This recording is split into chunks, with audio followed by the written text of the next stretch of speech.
his attention on a major jurisdiction like Cook County, who is willfully and deliberately acting to undermine federal law enforcement. I thank the chair and would yield the floor. And the clerk will call the roll. Mr. Akaka.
Without objection.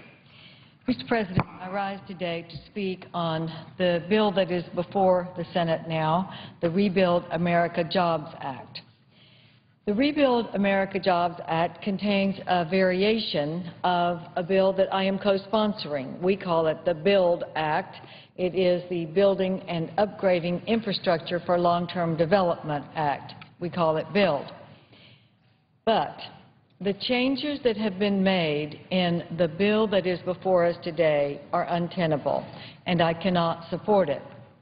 Last March, I introduced the bipartisan BUILD Act with Senator Kerry, Senator Warner, Senator Graham, and myself.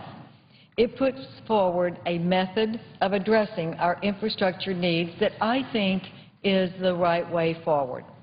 The need and demand for greater infrastructure investment is unprecedented. The American Society of Civil Engineers estimates that a $2.2 trillion investment is needed over the next 5 years to restore our infrastructure to an adequate condition. Ignoring these needs hampers our economic growth, impedes the flow of inter- and intrastate commerce, and slows the development and distribution of domestic energy production. We should consider new, innovative ways of financing our infrastructure. Traditional government mechanisms alone cannot keep pace with our national demand. Our legislation, Senator Kerry's and mine, creates the American Infrastructure Financing Authority. This would be an independent authority designed to facilitate private investment in critical infrastructure projects. It is designed like a bank, providing loans or loan guarantees for regionally or nationally significant projects in transportation, energy, and water sectors. Let me emphasize that this will not provide grants. Grants will not be given. They will not be allowed. Nationally significant projects or regional projects would be at least $100 million. There's a $25 million category for rural areas, but we are not looking at a stimulus where we go in and we get small grants or small packages. This is for dams, for desalination plants, for an electric grid that isn't working and causing brownouts in major areas. So we're talking about big dollars that are not easily raised just in the government sector nor the private sector because it doesn't make economic sense. But if you put the loans and the loan guarantees together, and there's a prohibition against spending more than 50% of the loan guarantee from the federal government, and the other 50% has to have come from another source, a private source or a state or local government source. In addition, there has to be a revenue stream that will have the ability to pay this loan back. We want the loans paid back so that more infrastructure can be created. So we're talking about a revenue stream from, say, water bills. If it's a water desalination plant that's going to provide water for economic development, or if it is a dam that's going to provide electricity, you have electric bills, you have to have a revenue source. So we have narrowed ours so that it will have payback. It is going to be something that can work. In its first 10 years, it is estimated that our BUILD Act would provide $160 billion in financial assistance for major projects like this. So it would be highways, bridges, there would be a toll that would be necessary for the transportation, something that would have a revenue stream to pay these back but allow them to be built because the private sector is sitting on the sidelines right now. The bank would not replace our existing federal funding mechanisms, but it would supplement them for the large projects that have a major public benefit. The administration of this fund, the agency, would apply sound underwriting principles to assess the risk of a loan or loan guarantee. The BUILD Act would require an initial appropriation Senator Kerry and I have committed to identifying a reasonable offset. Additional deficit spending has never been an option for the BUILD Act. So it would be $10 billion that would be taken from a program today and put into this long-term bank or bank guarantee so that we can match it with private funds or state or local funds and do big things. Not little things, except in rural areas where you have a $25 million threshold, but it's going to be $100 million or more, and no more than 50% of it can be from this program. I appreciate that the bill before us incorporates some elements of the BUILD Act and seeks to correct some of the flaws in the previous infrastructure bank proposals that have been put forward by the administration. However, the differences between our BUILD Act and the act that is before us today was brought forward by the majority leader and I think takes away the bipartisan appeal of the bill.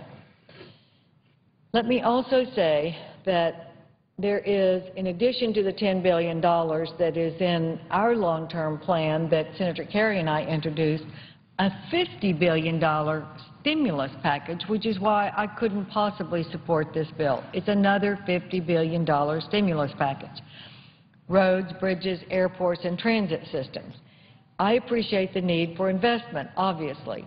That's why I support the BUILD Act. But $50 billion in the bill, in addition to the $10 billion bank, is more of the same stimulus that has not worked. It is more debt, and, well, I guess it isn't more debt because they pay for it with a tax, and that's even worse.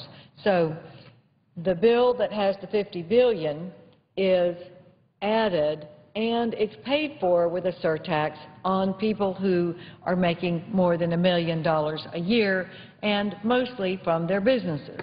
And that's why I can't support it. It proposes a permanent tax increase to pay for a temporary spending program. That's bad policy in itself. Raising taxes on incomes that would harm business owners and job creators is part of the reason people aren't hiring today, because the President keeps talking about more taxes on business, and on top of the Obama health care plan, it's causing businesses not to hire people. We have a 9% unemployment rate in this country. So I think it is important that we defeat the bill that is before us today and try to come up with something that is more akin to the BUILD Act that Senator Kerry and I have put forward. The data from the August 2011 Treasury report says that 4 out of 5 people would be hit by the surtax and are business owners, the same people that we need to encourage to create jobs. So I think that it's going to be essential that if we are going to try to create jobs in our country, we've got to stop talking about surtaxes on business. We've got to stop talking about more costs, and we've got to stop the over-regulation. You know, we've got over-regulation, the talk of more taxes, and then we've got the Obama health care plan that is going to have fines and taxes that are coming after the next election, and that all comes together, and business people are seeing this and saying, I'm going to hold where I am now, instead of hiring people and getting our economy jump-started. So I think job creation should be the key of anything we do in this Congress. It should be the focus. It should be the priority. And that means we should have conditions in the private sector that will create job growth. The bill before us today is another $50 billion stimulus plan that we have shown already doesn't work, and it's paid for with a new tax that is going to further stifle business hiring. Now more than ever, we must focus our efforts in this Congress on common sense measures that will jumpstart the economy and make our business people think it's worth hiring more people, because we will have a surge in the private sector, which is the sector that can create jobs that will last. So I'm not going to be able to vote for the bill that is before us today. But I would like to urge my colleagues to look at the Kerry Hutchison bill. That is the approach for the long term. It's not going to be immediate because it would take a year to set this bill up. But, Mr. President, we shouldn't be just talking about today. We shouldn't just be talking about something that will jumpstart the economy between now and the end of the year. We should also be looking at the long term. We should be looking at the long term of our fiscal situation and how can we assure that not only are we trying to jumpstart right now, but we need to be looking forward to the future. And that's what a true BUILD Act would do. That's what an infrastructure bank that is put in place with solid principles would do. The Kerry Hutchison bill is such a bill. The bill that is before us is not.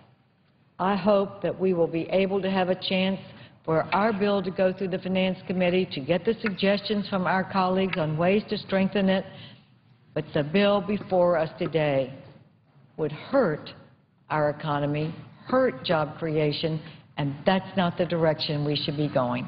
Thank you, Mr. President. I yield the floor and suggest the absence of a quorum. The clerk will call the roll. Mr. Akaka.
Without objection.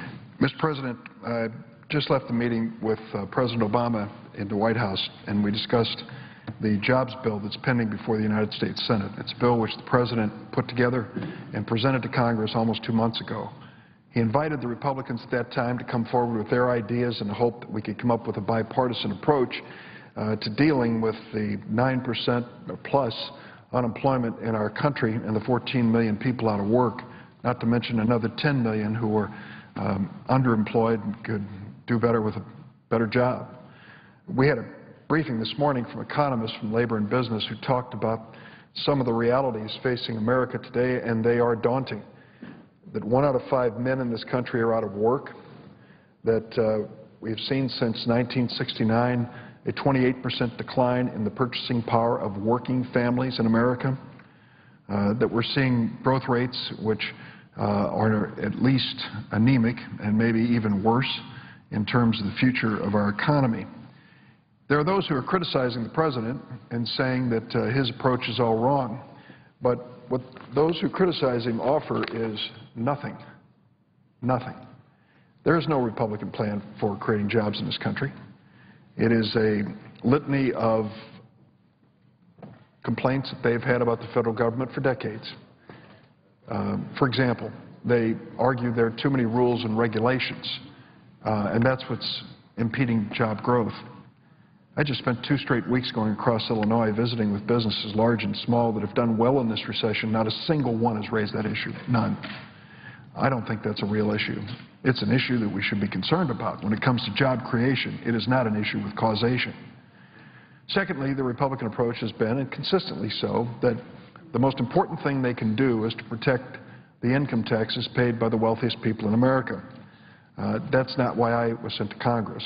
I believe my responsibility is to look to the common good and beyond the wealthiest in this country, particularly to help working families who are struggling so much. The bill that will be up tomorrow will give the Republicans a chance to join us again in part of the jobs bill, which they used to support. Some of the elements of that bill are pretty straightforward. $60 billion that will be spent on infrastructure. $50 billion for transportation funding, another $10 billion for the infrastructure bank. Of that, $27 billion for highways across America. I'll take a big chunk of that in Illinois, and I bet you will in Colorado. There's plenty to be done out there to alleviate congestion, to make the roads safer. Another $9 billion for mass transit. We need it desperately.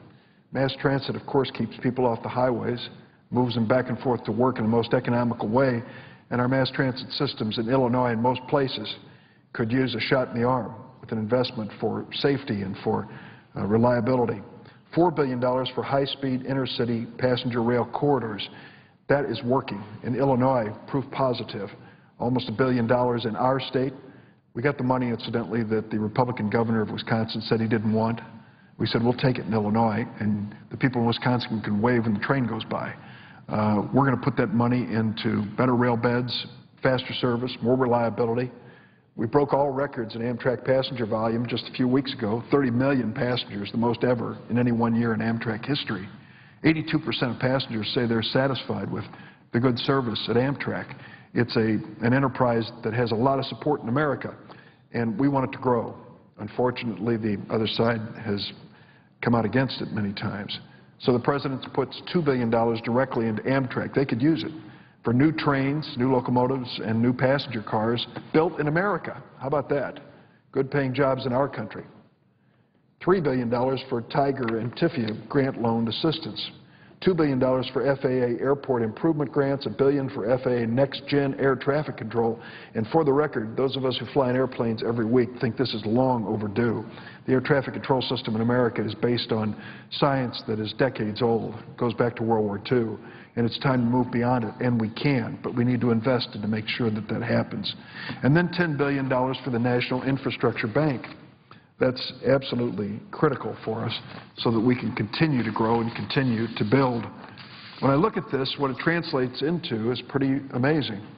It would put people to work upgrading 150,000 miles of road in America, laying or maintaining 4,000 miles of train tracks, restoring 150 miles of runways at airports, and putting in place a next-generation air traffic control system to reduce time, delays, and add safety. The plan includes $27 billion for roads and bridges, $9 billion, as I mentioned, for transit systems, and money for a competitive grant program, $5 billion, $4 billion for construction of high-speed rail.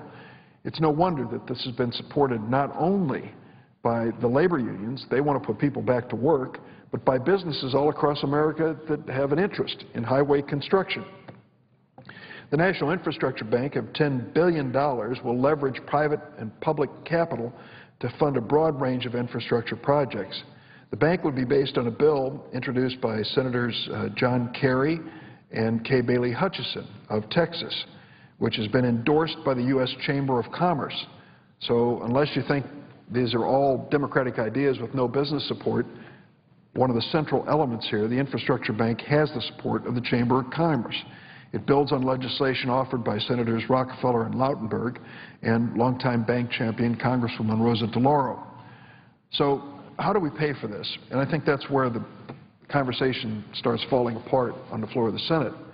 We pay for it and don't add to the deficit by adding a new income tax, surtax, on those making over $1 million a year. Listen carefully. Those making over $1 million a year. So you have to already be making $20,000 a week before you pay the first penny in new taxes. And the tax just applies to the additional money over $1 million, and it's 0.7%. I want to apologize for the record. I misstated this earlier when I said that the first $100 of new income over $1 million, that those who were millionaires would pay 7 cents more in taxes. I misstated it. I missed it by a factor of 10. It turns out to be 70 cents instead of 7 cents. So the burden is 10 times what I suggested. For every $100 a millionaire earns over $1 million under this bill to put America to work, they would have to pay 70 cents. 70 cents. Republicans have said unacceptable. It is unconscionable that we would tax what they call the job creators. We did a survey, incidentally, and found out that 1% of small business owners make $1 million or more. 1%. So for 99% of small business owners, this is no tax increase. So it isn't hurting job creators. It's creating jobs. And that's what we need to do. And I can't believe that we're going to see this fail tomorrow again, because we don't want millionaires to pay 70 cents out of every $100 more they make beyond $1 million. 70 cents in taxes. I think it's worth a lot more than 70 cents to get America back to work. And I think the sooner we do it, the better. Let me say a word as well, Mr. President. The Congressional Budget Office released a report that highlights the trend in household income between 1979 and 2007. And as I mentioned earlier, American families, working families, are falling further and further behind. The data show that the top 1% of earners saw a dramatic increase in their share of household income, the remaining 99% relatively unchanged. The share of after-tax household income for the top 1% of the population more than doubled, climbing to 17% in 2007 from 8% in 1979. For the top 1% of households earners, the highest earners in America, average real after-tax household income grew by 275% between 1979 and 2000. What happened to the others? The top quintiles were receiving 53% of after-tax household income in 2007, up from 43% in 1979. People in the lowest fifth of the population received about 5% of after-tax household income. That's 20% of the people receiving about 5% of after-tax household income in 2007, going down from 7% in 1979. People in the middle, 3/5 of the population, saw their share of after-tax income decline by 2 to 3% in those years, 1979 to 2007.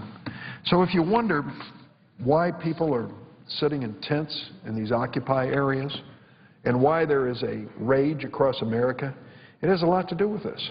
People are working hard, playing by the rules, and falling further and further behind. And they're looking up at the top and saying, I don't understand this. Why is it that the bank CEOs are getting multi-million-dollar bonuses and the management of my company is getting a dramatic increase while they tell us we're the most productive workers in the world? It's understandable that they want a fair shake. And it starts with putting people to work. With 14 million people out of work today, getting them jobs where they can start paying taxes instead of drawing benefits is something they want and we should want. And it's worth saying to the wealthiest in America, pay your fair share, maybe a little bit more than you do today. And if it makes America a stronger nation and the economy stronger, my guess is those folks making over $1 million a year are going to prosper too. That's been the story of America. I'm sure it'll story be repeated. So the question tomorrow is whether there'll be a single Republican vote to support us. I'm not certain. I'd have to think back. I don't believe that we've had one Republican vote supporting the President's jobs bill so far, any aspect of it. We're going to keep trying, and the American people expect us to. The President spoke today at Key Bridge, which is right out here between Arlington, Virginia and Washington, D.C. It's a bridge right next to where I went to college and crossed it hundreds of times. It's a bridge that needs some work, and he was making that point. Let's put Americans to work right there, creating good-paying jobs with this jobs bill. And the President made a point of noting that while we are talking about passing a jobs bill in the Senate, the House of Representatives is talking about passing commemorative coins. and reaffirming our belief in the phrase, "In God we trust." And the President said in his speech, there's no doubt in his mind that people do trust in God. They just don't trust in the House of Representatives to get the job done here, to pass a jobs bill that will get people back to work. That's the challenge we face. It's the challenge America faces, and a bipartisan solution would serve our nation well. I yield the floor and suggest the absence of quorum. Clerk will call the roll. Mr. Akaka.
Mr. President, I come to the Senate floor tonight to discuss an issue that I've addressed many times in this chamber over the course of the past few years, and that is the urgent need for this Congress to come together to pass policies that will spur job creation in our country. And I know the presiding officer, my colleague from Colorado, has done so in powerful ways himself. And I want to talk specifically about the Rebuild America Jobs Act, legislation that's pending as I stand here and as you sit here for Senate debate. And we both know that the Rebuild America Jobs Act is one component of President Obama's comprehensive job creation package, which he and the American people have been urging us in this Congress to pass. But my colleagues on the other side of the aisle, the Republicans, have uniformly filibustered the President's comprehensive job creation package so that we're now attempting to debate the package in smaller legislative pieces. And this week, we're attempting to begin debate on the Rebuild America Jobs Act, which would put hundreds of thousands of Americans back to work rebuilding our crumbling bridges, our roads, and our airports. It's an important bill. It's worthy of this chamber's debate and consideration. It shouldn't be subject to another filibuster that leaves the American people wondering why the heck we can't chart a path forward that would help create jobs and build our economy. Mr. President, before I specifically address what's in the Rebuild America Jobs Act, I thought it'd be informative to briefly talk about how our economy got in the rough place that it's in today.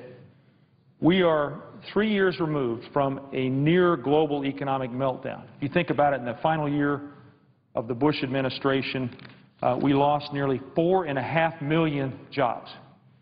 That is very, very significant. Our economy was bleeding over 800,000 jobs a month when President Obama was sworn in. Credit markets were frozen, job losses mounted, and there was real concern that we as a nation risked slipping into another Great Depression.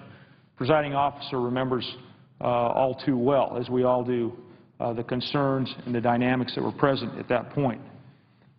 Fortunately, President Obama took a leadership role, and the Congress worked with him to take steps to avert a catastrophe. But we're left with an enormous hole that we're trying to climb out of. Beginning in 2009, we slowed the economic freefall that we faced, and we put an end to the Great Recession, at least on paper, and the presiding officer knows that.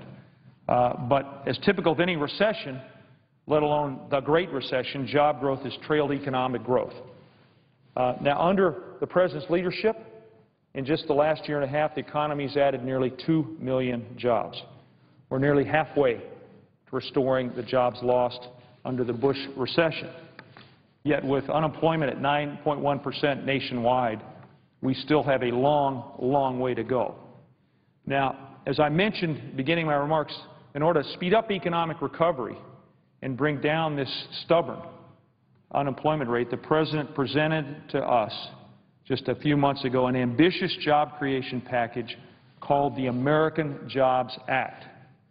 Now, the bill, which consisted of bipartisan proposals, as we well know, proposals that both parties had supported time and time again, it ran into a wall of uncooperative partisanship in this chamber and was grounded by a Republican filibuster.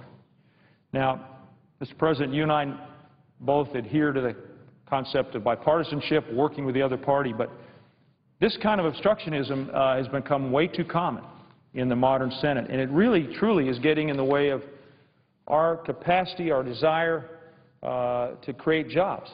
I mean, I say that in a plain and simple way. It's put in jeopardy our future, frankly. We've got to win a global economic race. We've traded the burden of governing, I should say also the responsibility of governing and legislating, for seemingly a set of ideological positions and gamesmanship. And you know and I know when we go home, Coloradans they're just flat out tired of it.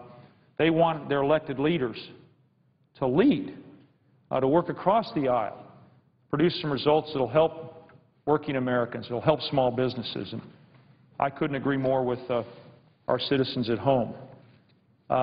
I have to say that I think impartial observers would say with regularity, Tea Party interests in the Congress have taken our economy, have walked our economy, driven our economy to the edge of a cliff with the repeated threats of a government shutdown.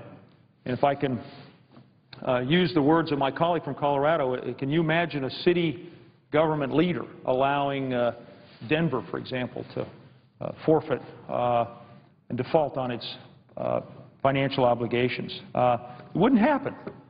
It wouldn't happen. And it just feels like we're creating in this Congress crises out of thin air to rattle our economic markets. You don't have to look back to August, to those dark days when the debate over the debt ceiling and then the threat of default was an economic crisis completely of this element's own making. And then what followed, what was predicted to follow, was our credit was downgraded, and it had economic effects. I've been meeting with business people this week who can give example after example. Now look, I was a businessman in the private sector. My colleague from Colorado was, and we know that the federal government can only do so much to grow jobs and positively affect the economy. But when you have self-inflicted wounds, like those that were produced in August, you're going to stifle recovery and you're going to create real business uncertainty in the private sector. If we were serious about economic recovery, we would stop taking the federal budget to the brink of disaster at every opportunity. Now, I know there are people in this town that want to score points, but hardworking Americans, hardworking Coloradans, and our businesses ultimately pay the price with this kind of increased uncertainty. If we were serious about providing businesses, particularly small businesses, with the capital they need, we would look for opportunities to do so. And one of the ways that I believe that the Senate could help this be accomplished would be to consider and pass a bipartisan piece of legislation that I've introduced now in a series of Congresses that will double the amount of loans credit unions can offer to small businesses. This would literally help tens of thousands of Americans, business people, create jobs for hundreds of thousands of Americans, and there would be no cost to the American taxpayer. This is a form of lifting a regulation. Credit unions are regulated, overly regulated, and this simple change in the policy that applies to their access to the small business sector would really make a difference. Instead, and this pains me to say this, what I hear from the other side of the aisle is my Republican colleagues offer up proposals that rely almost entirely on attacking the administration or suggesting we implement the failed policies that got us into the situation in the past. And you see this in one area where the common sense rules that protect our consumers and preserve our clean air and our clean water are designated as the problem. And frankly, there's scant evidence to support their regulatory boogeymen. And they offer up no hard evidence of these claims. I'm convinced that the constant drumbeat about regulations is more harmful to our country's job creation potential than the alleged effect of the regulations themselves. And in fact, a recent Bloomberg study noted that this administration has issued 5% fewer regulations than the Bush administration at the same juncture. And economic data shows that these regulations have a minor effect, if at all, on the economy. In fact, I have in hand studies that show the right kinds of regulations, particularly when it comes to protecting the public's health, actually can create jobs. The Assistant Secretary for Economic Policy at the Department of Treasury recently wrote that, quote, none of these data support the claim that regulatory uncertainty is holding back hiring. On the contrary, she found that a lack of demand in the market and global financial and economic conditions are the primary culprits for our slow recovery.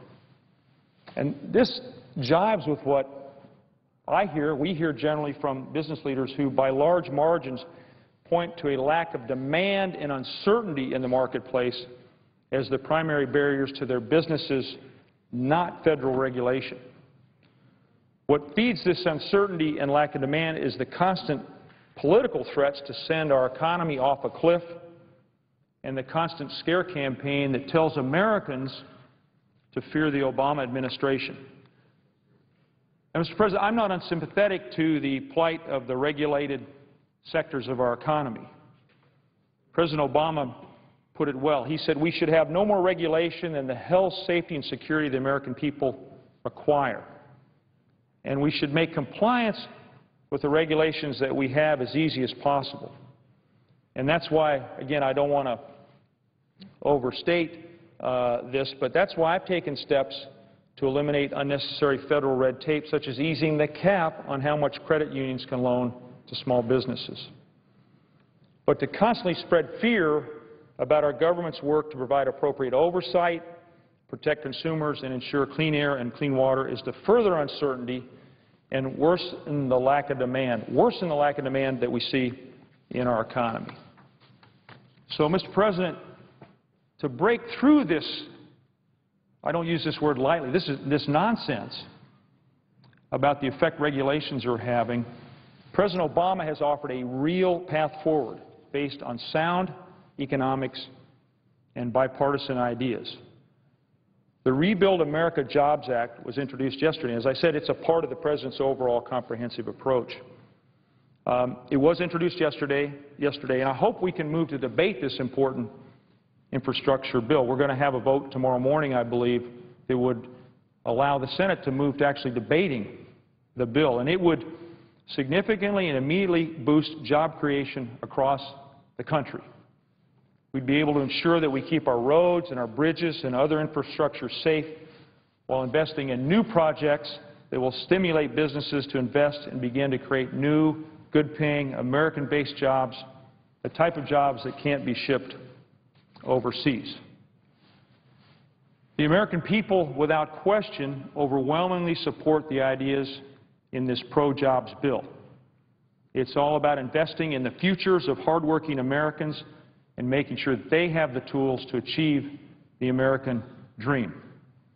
In Colorado alone, the investments for highway and transit projects in the bill are estimated to support the creation of at least 6,400 local jobs. We'd accept those jobs in a minute. We know those people. We know that the construction sector is one of the ones that's really languishing in our state. These are trained, committed Coloradans who are dying to work to improve our state, to improve our infrastructure, to build our economy.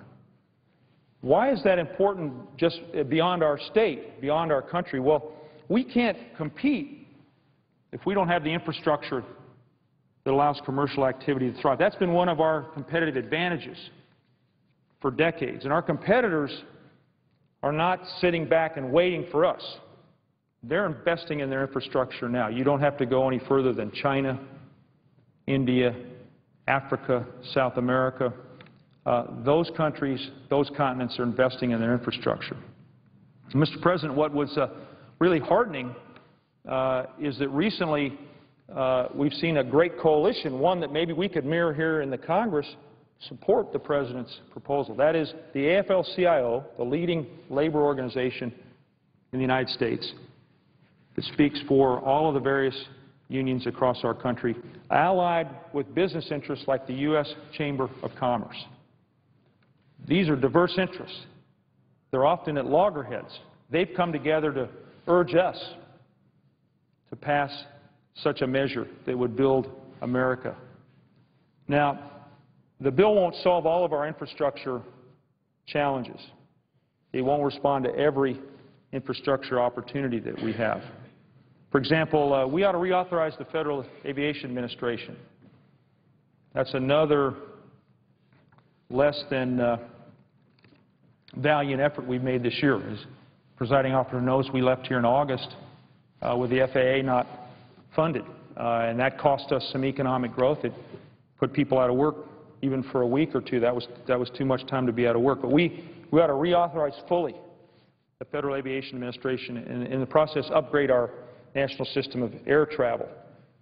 Mr. President, I served in the House. I worked on the next-gen concept, which would upgrade the way in which we direct airplanes to travel across our country using satellite technology. Now we use radar technology. That's a 20th century technology. We need a 21st century technology. So let's pass a full authorization for the Federal Aviation Administration.